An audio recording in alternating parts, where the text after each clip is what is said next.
Babat Aji Barang. Pada zaman dahulu, pada masa kepemimpinan Adipati Muningwilis, negeri Galuh Pakuan dilanda musim kemarau yang berkepanjangan dan menimbulkan kesengsaraan rakyat.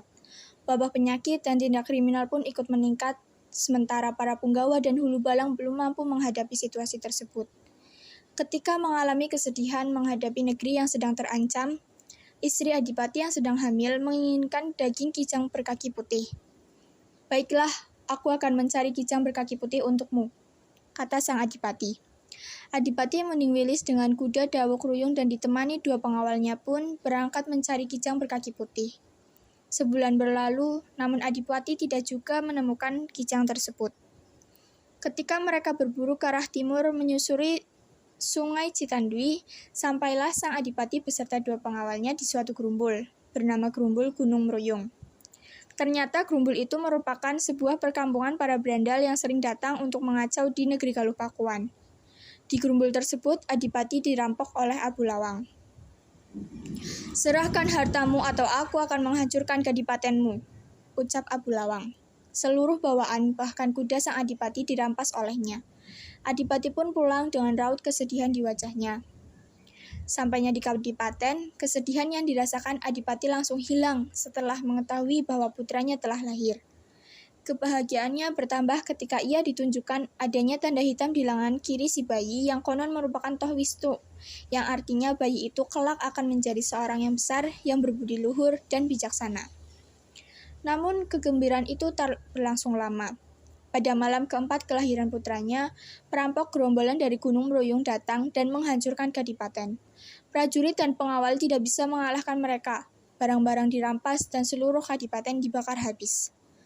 Untunglah sang Adipati dan Gusti Putri selamat, namun putra Adipati dibawa oleh salah satu perampok ke Gunung Mruyung. Adipati dan istrinya sangat terkejut, bahkan Gusti Putri pun sampai pingsan. Suatu ketika, Adipati Muningwilis dan istrinya pergi meninggalkan kadipaten dan menyamar sebagai petani. Mereka menyamar menjadi Ki Sandi dan Ni Sandi. Mereka bertekad untuk mencari putra mereka ke Gunung Mruyung.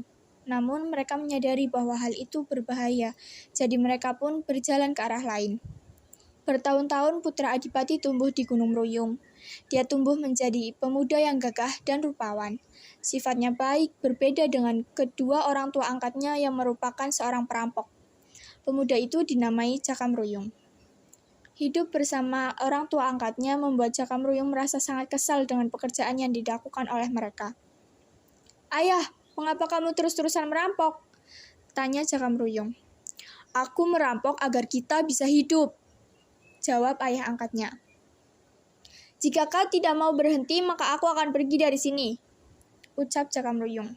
Karena tidak tahan dengan sikap dan tingkah laku orang tuanya, maka ia pun pergi meninggalkan gerumbul Gunung Mruyung. Jaka Mruyung pergi dengan kuda dawuk ruyung milik orang tua angkatnya, yang sebenarnya merupakan kuda milik ayah kandungnya, yaitu Adipati Muningwilis.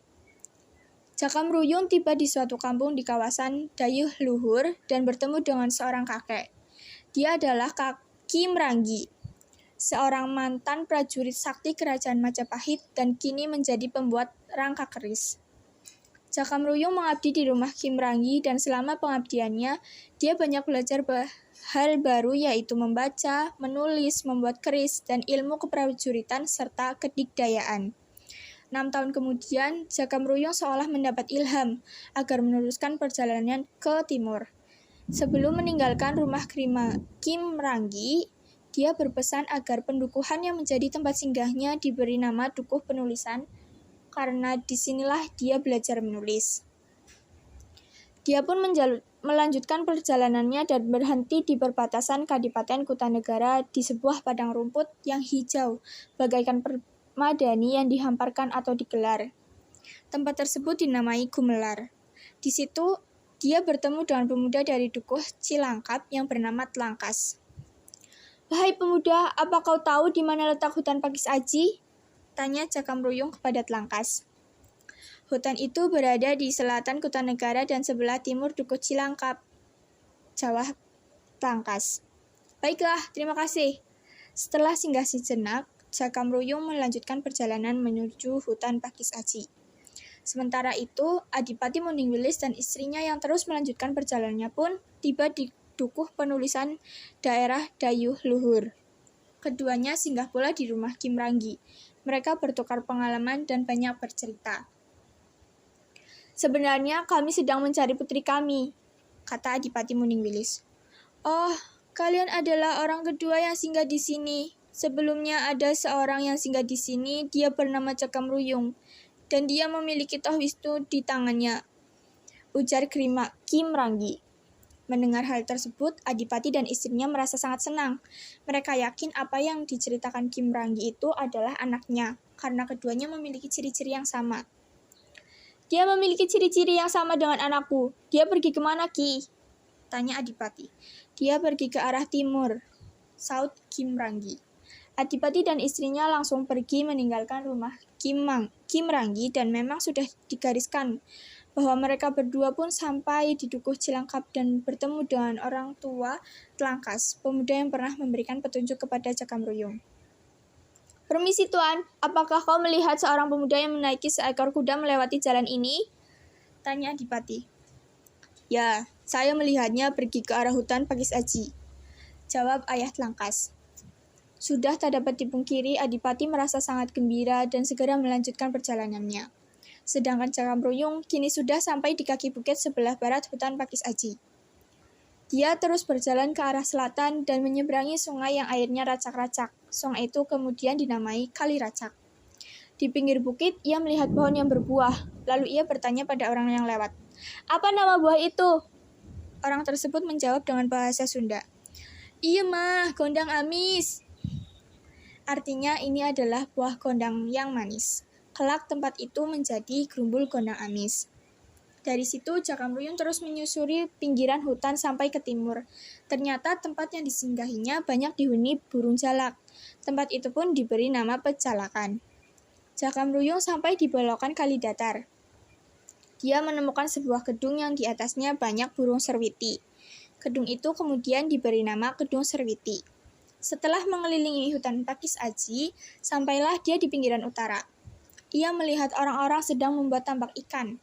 Cakam Ruyung meminta bantuan kepada mereka untuk bersama-sama membabat hutan Pakis Aji, dan dusun itu diberi nama Dusun Tambakan. Saat membabat hutan, dia bertemu dengan seekor ular raksasa. Namun Cakam Ruyung berhasil membunuh ular tersebut dan kemudian dibakar olehnya. Akan tetapi hal tersebut mengakibatkan terbakarnya seluruh hutan. Kebakaran hutan Pakis Aji membuat resah warga Kadipaten Kutanegara.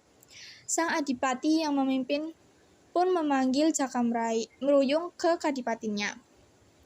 "Apa benar kau yang membakar habis hutan Pakis Aji?" tanya Adipati Ngelangak, seorang Adipati Kutanegara. "Ya, benar, aku yang membakarnya." Cakam Ruyung menjawabnya dengan lantang. Dia pun ditangkap dan dihukum. Pada masa hukumannya itu, ternyata Cakam Ruyung disukai oleh putri kedua sang Adipati, yaitu Putri Pandan Ayu. Setelah 4 bulan, Cakam Ruyung pun dibebaskan. Kemudian dia mengikuti sayembara di sana. Sayembara itu diselenggarakan untuk mencari senopati utama. Cakam Ruyung mengikuti sayembara dan memenangkannya dengan kesaktian yang dia miliki. Akhirnya, dia diangkat menjadi senopati utama dan akan dinikahkan dengan Putri Pandan Ayu. Berita tersebut menyebar sampai ke telinga Kisandi yang tak lain adalah Adipati Muningwilis, ayah Cakam Ruyung. Adipati lalu membuka jati dirinya dan menemui Adipati Kutanegara. Adipati Kutanegara yang mengetahui bahwa calon mantunya adalah anak dari Adipati Muningwilis merasa sangat senang. Akhirnya acara pernikahan Cakam Ruyung dan Pandan Ayu pun dilaksanakan. Suasana haru dan bahagia menyelimuti acara tersebut. Namun pada saat acara berlangsung, putri pertama Adipati Ngelangak yang bernama Dewi Pandan Sari pergi meninggalkan kadipaten. Dewi Pandansari merasa sangat malu karena ia telah dilangkahi oleh adiknya. Dia bertapa di sebuah sungai dengan tubuhnya yang tidak ditutupi oleh apapun. Hal ini menimbulkan banyak lelaki berdatangan ingin melihat. Dan pada akhirnya Dewi Pandansari meninggal di sungai dan sungai itu dinamai Kali Wilaki. 7 tahun kemudian, semakin bertambahnya usia Adipati Ngelangak, Cakam Ruyung pun diangkat menjadi Adipati Kutanegara. Cakam Ruyung merasa tidak terlalu senang tinggal di Kadipaten Kutanegara. Karena teringat dengan ilham yang diperolehnya, akhirnya dia pindah ke hutan yang telah ia babat, yaitu hutan Pakis Aji. Maka ibu kota Kadipaten Kutanegara juga ikut dipindahkan ke hutan Pakis Aji dan berubah nama menjadi Aji Barang.